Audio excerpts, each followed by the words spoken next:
Hello students, in this session we are going to find the solution of the quadratic equation using the completing the square method. So what is the meaning of this completing the square method? Let us understand. So here is the steps to find the solution using the completing square method.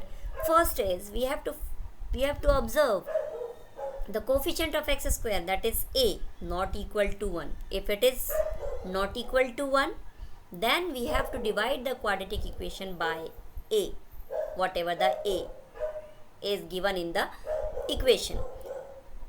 Second step we have to follow that, we have to write the equation in the form x square plus bx is equals to c, and in the next step b by 2 whole square we have to add in both the sides. So after solving the right hand side, and as we observe the left hand side becomes an algebraic identities, either it is a plus b whole square or a minus b whole square, then in the next and the last step we have to take the square root in both the sides, so we get the value for the variable x in the given quadratic equation. So by these steps little bit we can understand. So let us understand it completely by an example. So consider an example of the quadratic equation as 2x square minus 7x plus 3 is equals to 0. So first step says if a, that means coefficient of x square, is not equal to 1, then divide the equation by that number. So here it is 2. So this equation we have to divide by 2. So we get x square minus 7x upon 2 plus 3 by 2 is equals to 0. Now as we know that completing the square, that is we have to make the square of the terms, like it becomes an algebraic identity a plus b whole square and a minus b whole square. So here let us observe. First term is x square minus 7 upon 2 multiply x.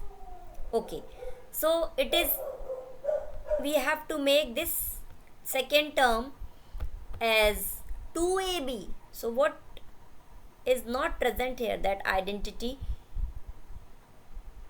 in according to the identity, the 2 is not present. So we have to multiply and divide this equation by 2. So it will become x square minus 2 by 2 into 7 upon 2 x plus 3 by 2 is equals to 0. So that means 2 we are including for making this as an identity. So it will become denominator 2 and 2 multiplied and gives 4. So x square minus 2 into 7 upon 4 x plus 3 by 2. Now again compare 2ab. So 2 is here, a, that means x is also here, this is x, and a is x.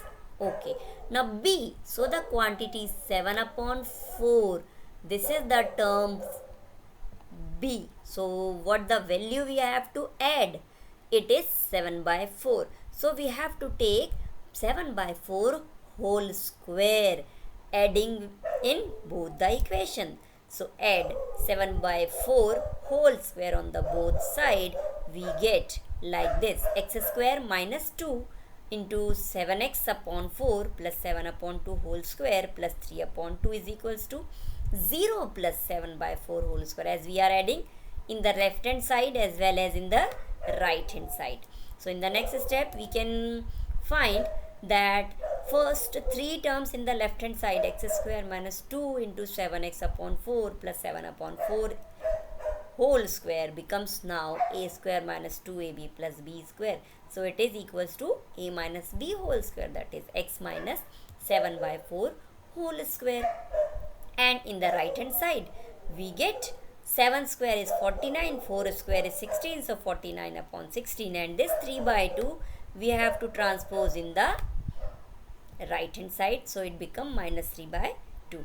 By solving the right hand side, taking the LCM is 16, we get 49 minus 24, and 49 minus 24, that is equals to 25 by 16. So here in the step x minus 7 upon 4 whole square is equals to 25 upon 16, as this is the exponent to power 2, we can say. So we have to remove this exponent 2. So how we can remove? If we multiply this exponent by 1 by 2, so it will become 1, and exponent like 1 by 2 is the square root. So here we have to find the square root, or take the square root in the left hand side as well as in the right hand side. So we get x minus 7 by 4 is equals to square root of 25 by 16.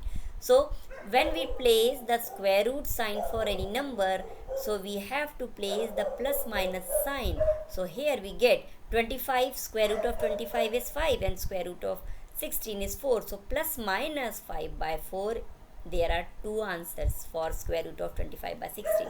Maybe it is plus 5 by 4, or maybe it is minus 5 by 4. Now this minus 7 by 4 from the left hand side goes to the right hand side, becomes x is equals to 7 upon 4 plus minus 5 by 4, as there are two signs plus minus. So by taking first positive sign and in the second time we take as negative sign, so we have the two cases. One is x is equals to 7 by 4 plus 5 by 4. So by solving this, we get 7 by 5 is 12 upon 4, and it is 3 upon 1, that is equals to 3. So here the value of x is 3. Similarly, in case 2, when the sign is negative, so we get x is equals to 7 by 4 minus 5 by 4, and here we get 7 by 4 minus 5 by 4 is 2 by 4, and 2 by 4, that is equals to 1 by 2. So here we can say the value of x are 3 and 1 by 2. So these values are the solution of the quadratic equation.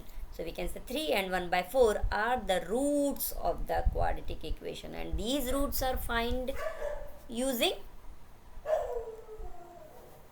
factorization method.